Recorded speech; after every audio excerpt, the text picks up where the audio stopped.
చెరకు సాగులో యాజమాన్య చర్యలు చేపట్టడంలో కూలీలే కీలకం. మారిన పరిస్థితుల్లో కూలీల కొరతతో చెరకు రైతులు తీవ్ర ఇబ్బందులు ఎదుర్కొంటున్నారు. పెరిగిన కూలీ రేట్లు రైతుకు గుదిబండగా మారి చెరకు సాగు నష్టాలు పెంచుతోంది. చెరకు రైతు లాభాల బాట పట్టేందుకు అదును వెంబడి ఆధునిక యాంత్రీకరణ పద్ధతులను ఉపయోగించాల్సిన అవసరం ఉందని చెరకు సాగులో యాంత్రీకరణ గురించి తెలియజేస్తున్నారు బసంతపూర్ వ్యవసాయ పరిశోధనా స్థానం ప్రధాన శాస్త్రవేత్త విజయ్ కుమార్.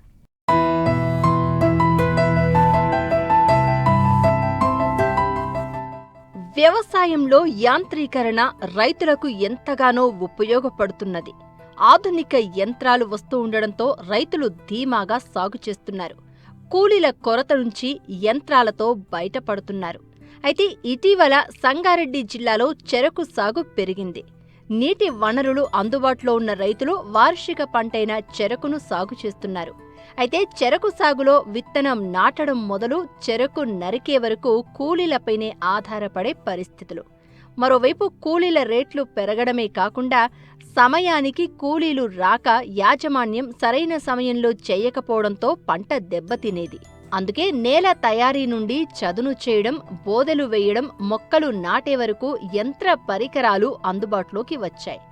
వాటిని ఉపయోగించి చెరకు సాగును సులభంగా చేయవచ్చని చెబుతున్నారు సంగారెడ్డి జిల్లా బసంతపూర్ చెరకు పరిశోధనా స్థానం ప్రధాన శాస్త్రవేత్త విజయ్ కుమార్.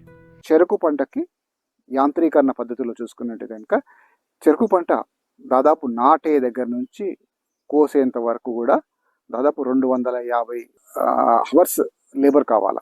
సో ఇక్కడ మనుషుల కొరత ఉంది. అదేవిధంగా అంతర్సేద్యానికి అవసరమైనటువంటి ఈ పశు సంపద అనేది రోజు తరిగిపోతున్నందువలన ఈ అంతర్సేద్యానికి కూడా చాలా కష్టమవుతున్న సందర్భాలు చాలా మనం చూస్తూ ఉన్నాము. అయితే దీని కొరకు శాస్త్రవేత్తలు యాంత్రీకరణ పద్ధతి అంటే జీరో లేబర్ తోటి చెరకుని ఏ విధంగా యాంత్రీకరణ పద్ధతిలో మనము సాగు చేసుకోవచ్చు అనే పద్ధతి లోపల కొన్ని పరిశోధనలు చేయడం జరిగింది. అందులో భాగంగా చెరకు నాటాలి అంటే కనుక మీరు మామూలుగా చూసుకున్నట్టయితే కూలీల ద్వారా చూసుకున్నట్టయితే కనుక ఒక ఎకరానికి 4 మగవాళ్ళు కావాలా, దాదాపు 8 మంది ఆడవాళ్ళు కావాలా. దాదాపు 10,000 రూపాయలు ఎకరానికి మనకు కూలీల ద్వారా ఖర్చు అవుతుంది. ఇది కేవలం నాటడానికి మట్టుకే. ఇంకొకటి చెరకు నరికిన తర్వాత మళ్ళీ చెరుకుని భూమి లోపల పెట్టి మళ్ళీ దానికి ఈ మట్టి ఎగురు చూడడానికి ఇవన్నిటికీ కూడా అదనంగా 6,000 రూపాయలు అవుతుంది. అంటే సాగు ఖర్చుల లోపల దాదాపు 20 నుంచి 35% కేవలం చెరకు నాటడానికే ఖర్చు అవుతా ఉంది. ఇలాంటి సందర్భం లోపల చెరకు నాటుకోవడానికి 2 పద్ధతుల లోపల చెరకు నాటుతాం. ఒకటి ఏంటంటే చెరకుని ముక్కలుగా చేసి ఆ ముక్కలంతా కూడా ఈ బోదెల లోపల పెట్టే పద్ధతిని ఒకటి. రెండోది ఏంటంటే చెరకుని నారుగా తయారు చేసి ఆ నారుని ప్రధాన పొలం లోపల ఈ ట్రాన్స్ప్లాంట్ చేసే పద్ధతి ఒకటి. అయితే చెరకు నాటడానికి కేవలం చెరకు నరికి భూమిలో పెట్టడానికి దాదాపు 10,000 రూపాయలు మనకు ఖర్చు అవుతుంది. ఇలాంటి సందర్భం లోపల ఒక ఇతర పరికరం కటర్ ప్లాంటర్ అంటాం దీన్ని. ఈ కటర్ ప్లాంటర్ ఏంటంటే బోదెలు చేస్తుంది, చెరుకుని ముక్కలుగా కొడుతుంది. ఆ ముక్కలుగా కొట్టినటువంటి చెరుకుని బోదెల్లో పెడుతుంది. ఆ బోదెల్లో పెట్టినటువంటి చెరుకుని పల్సగా మట్టిని కూడా కప్పుతుంది. 4వ పని ఏం చేస్తుందంటే కలుపు మందును కూడా పిచికారీ చేస్తుంది. ఇన్ని రకాల పనులు కేవలం ఒకటే యంత్రం కటర్ ప్లాంటర్ అనే యంత్రము మనకు ఇక్కడ నాటడానికి పనికొచ్చే యంత్రం. 600 రూపాయలు డీజిల్, 3 స్కిల్ లేబర్ తోటి అంటే కేవలము 2,000 రూపాయలతో ఒక ఎకరానికి నాటుకోవడానికి యంత్ర పరికరం ద్వారా మనకు 8,000 రూపాయలు సాగు ఖర్చు ఇక్కడే తగ్గుతా ఉంది. సో ఈ యంత్ర పరికరాన్ని రైతులకు అందుబాటులోకి తీసుకురావడం జరిగింది. 45 రోజుల తర్వాత చెరుకంతా కూడా మొలగడం మనం చూస్తూ ఉంటాము. ఆ మొలిసిన తర్వాత పొలం లోపల కలుపు అనేది రావడం చూస్తూ ఉంటాం. ఈ కలుపు మందు పిచికారీకి అంటే యంత్ర పరికరాల ద్వారా కలుపు మందు పిచికారీకి కూడా కేవలం 500 రూపాయల ఇంధనంతో ఇద్దరు కూలీలతో ఒక స్కిల్ లేబర్ తోటి మనం పిచికారీ చేసుకున్నట్టయితే అంటే ఇవాళ కలుపు తీయడానికి దాదాపు 20 మంది ఎకరానికి ఖర్చు అవుతా ఉన్నారు. అంటే దాదాపు 3,000 రూపాయల ఖర్చుతో కూడుకున్నటువంటి కలుపుని కేవలం 600తోనే మనం కలుపు తీసే విధంగా మనకు ఇవాళ యంత్ర పరికరాలు మనకు అందుబాటులో వచ్చాయి. సాధారణంగా రైతులు 3 కళ్ల ముచ్చులు నాటుతారు. దీనికి బదులుగా ఒంటికన్ను ముచ్చులు నాటితే విత్తనం ఆదాతో పాటు మొలక శాతం బాగుంటుంది. ముచ్చులు నరికే యంత్రాలను చేతితోనూ మోటారుతోనూ పనిచేసేలా శాస్త్రవేత్తలు రూపొందించారు. అంతేకాకుండా సరైన సమయంలో చెరకు కోత ప్రక్రియ జరగకుంటే రైతుకు నష్టం జరుగుతుంది.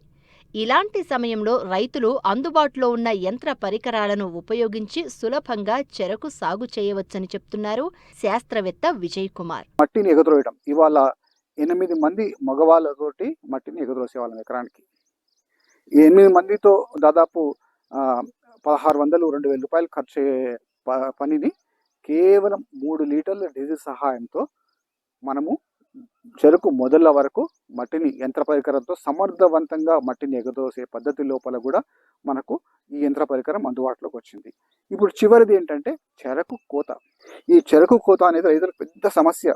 ఈ చెరకు కోత వలన ఎంతో చెరకు విస్తీర్ణం రోజు రోజుకి తగ్గిపోతూ వస్తూ ఉంది. ఈ చెరకు కోత వలన కర్మాగారాలకు తీవ్రమైనటువంటి భారం. సో ఈ చెరకు లేబర్ ద్వారా కోయడం వలన సర్వసాధారణంగా చెరకు నరకటం భూమట్టానికి నరకాల. వీళ్ళు కూలీలు భూమట్టం నుంచి 2-3 అంగుళాలు వదిలేసి నరకడం వలన దాదాపు 3 నుంచి 4 టన్నులు భూమిలోనే చెరుకు ఉండిపోతా ఉంది. అంటే ఇవాళ టన్ను మనకి 3500, అంటే 4 టన్నుల వరకు అంటే దాదాపు 12,000 రూపాయలు మనకు భూమిలోనే వదిలేస్తా ఉన్నాం. ఇంకోటి ఏంటంటే తర్వాత మోడెం కూడా భూమి పైన ఉన్నటువంటి చెరుకు ద్వారా పిలకలు తక్కువగా వస్తాయి. ఎప్పుడైతే భూమట్టానికి నరుకుతారో పిలకల తర్వాత వచ్చే మోడెం లోపల పిలకల సంఖ్య అభివృద్ధి చెందడానికి అవకాశాలు ఎక్కువ ఉన్నాయి. కూలీల ద్వారా నరకాలంటే 1 ఎకరం నరకాలంటే వాళ్ళు 3 నుంచి 4 రోజులు తీసుకునేవారు. కానీ ఇవాళ ఒక యంత్ర పరికరము చెరుకు నరకడానికి పంపించినట్టయితే కనుక 1.5 గంటల లోపల 1 ఎకరం నరికేస్తుంది. సో ఇంత సమర్థంగా చెరుకు యంత్రాలు నరకడానికి మనకు అందుబాటులోకి వచ్చిన తర్వాత రైతులు కూడా వేగంగా ఈ యంత్ర పరికరాలు కొనుగోలు పైన విస్తరిస్తూ ఉన్నారు. అంటే గత సంవత్సరం జహీరాబాద్ ప్రాంతం లోపల దాదాపు 50 నుంచి 60 యంత్ర పరికరాలు చెరుకు నరకడానికే వాడుకలో ఉన్నాయి. అట్లా రైతులు కూడా ఎక్కువగా శ్రద్ధ చూపుతున్నారు. దీనివల్ల మోడెంలో దిగుబడులు పెరుగుతూ ఉన్నాయి. మోడెం లోపల పంట ఎదుగుదల బాగా ఉంది. మరి ఇంకోటి ఏంటంటే రైతులందరూ కూడా చెరకు చెత్తని కాల్చి వేస్తూ ఉన్నారు. అంటే చెరుకు నరికిన తర్వాత ఈ అంటే ఎండిపోయిన ఆకులు అనేవి వస్తూ ఉంటాయి. ఈ ఎండిపోయిన ఆకులందరూ కూడా రైతులందరూ కూడా పొలంలోనే ఉండడం వల్ల దాన్ని పెద్ద సమస్యగా తయారైన తర్వాత దాన్ని కాల్చడం పెట్టినారు. అయితే ఎప్పుడైతే యంత్ర పరికరాల ద్వారా చెరుకు నరుకుతారో ఈ వాడిని చిన్న చిన్న ముక్కలుగా చేస్తే అది భూమిలోనే తొందరగా కుళ్ళిపోతుంది. ఎప్పుడైతే భూమి లోపల తొందరగా కుళ్ళిపోతుందో మనకు అది ఎరువుగా కూడా ఉపయోగపడుతుంది. ఇవాళ తెలంగాణ ప్రాంతం లోపల మన భూమిలో తక్కువగా ఉన్నది ఏమిటి అంటే కనుక సేంద్రియ కర్బన శాతం.